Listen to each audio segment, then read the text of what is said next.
Is it really possible and legitimate to establish a comparison between ancient imperial Rome and America today?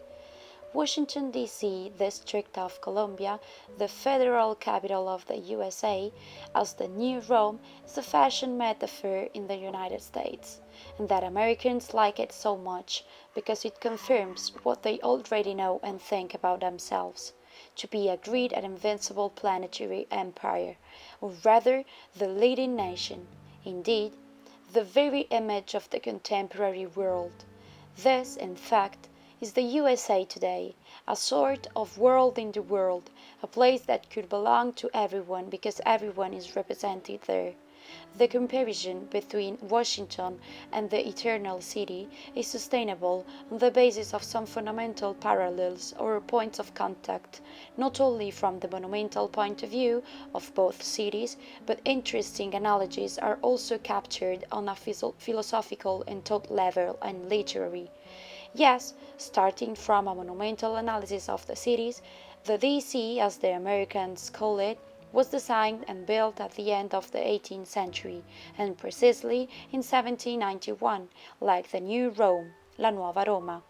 This imitation of Rome is present not only in the monumental and most important buildings, but also in the decorations of public buildings, built in the neoclassical style in the 19th and 20th centuries. The first monument we are going to analyze will be the National Mall. The National Mall is the famous monumental avenue in Washington, D.C., stretching for almost 3 kilometers from the Capitol to the Lincoln Memorial.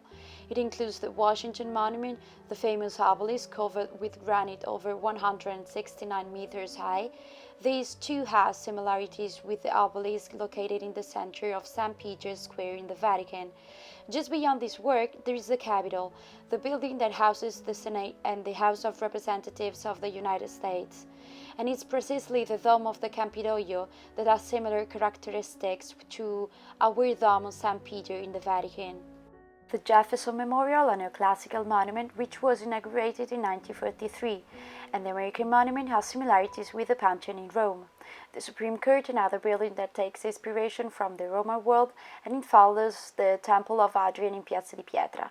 Union Station is the central railway of the American capital and is a clear example of a reproduction of the Arch of Constantine located in Rome. But surprises didn't stop there. Think that there was a period when a specific area of Washington, D.C. was called Rome. Furthermore, the boundary of this property had been defined by a river, the Tiber Creek, such as the Tiber River that flows throughout Rome.